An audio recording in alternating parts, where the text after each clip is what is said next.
উফ, দেখো তো কেমন লাগছে দেখতে। পিসগুলো দেখো কিরকম লাগছে।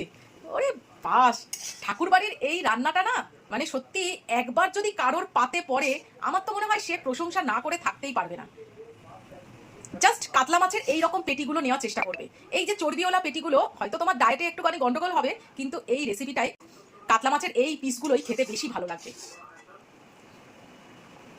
উফ, কালারটা যেরকম এসছে, আর কোনো ইনগ্রেডিয়েন্টস নেই বেশি, খুব কম ইনগ্রেডিয়েন্টসে এত সুন্দর যে একটা ঠাকুরবাড়ির রান্না হতে পারে, আমি অবাক হয়ে যাই। শুধু এই রান্নাটা নয়, ঠাকুরবাড়ির প্রত্যেকটা রান্নাই আমি দেখেছি খুব কম ইনগ্রেডিয়েন্টস দিতে হয়, কিন্তু খেতে দুর্দান্ত হয়।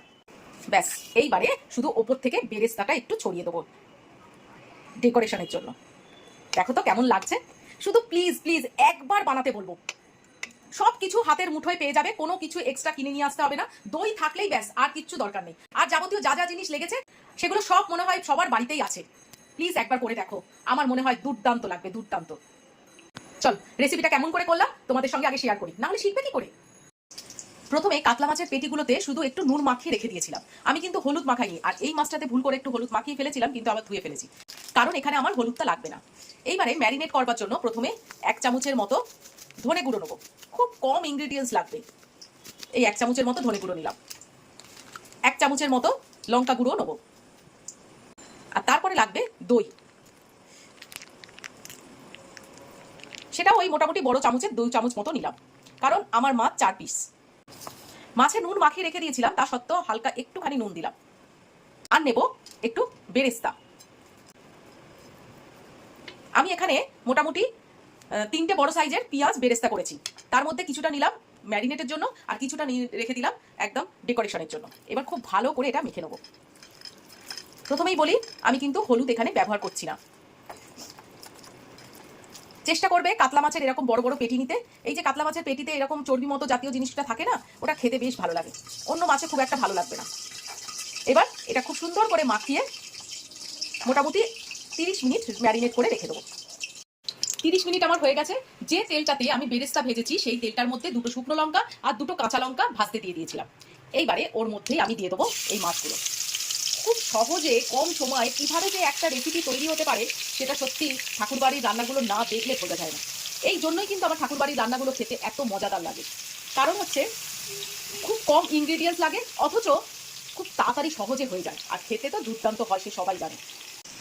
এই মাছটার মধ্যে এবার একটু দিয়ে দেবো কাজু বাদাম আর চীনা বাদাম পেস্ট করে।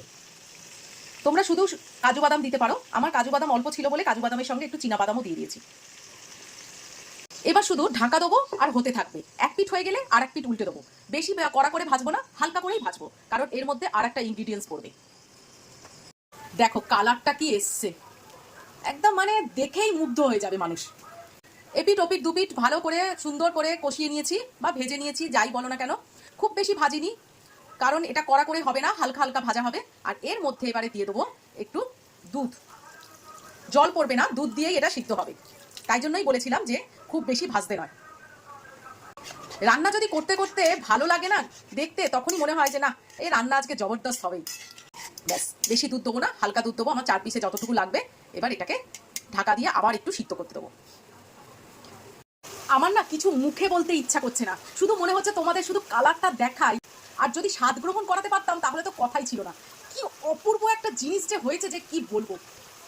সময় একদম লাগে না। 30 মিনিট শুধু ম্যারিনেটের জন্য, আর 30 মিনিট শুধু রান্নাটার জন্য। 1 ঘন্টা দিলেই আমার মোটামুটি রান্নাটা হয়ে যায়। আর ওই রান্নার সামনে দাঁড়িয়েও থাকতে হয় না, ঢাকা দিয়ে অন্য কাজ করতে চলে যাও। তো কেমন লাগলো অবশ্যই বলো। আমার মনে হয় সবার খুব ভালো লাগবে। একবার অন্তত করে দেখো, আশা করি নিরাশ হবে না। তো আজকের মতো বিদায় নিলাম, কালকে আবার একটা নতুন রেসিপি নিয়ে তোমাদের সামনে হাজির হব। আজকের মতো টাটা।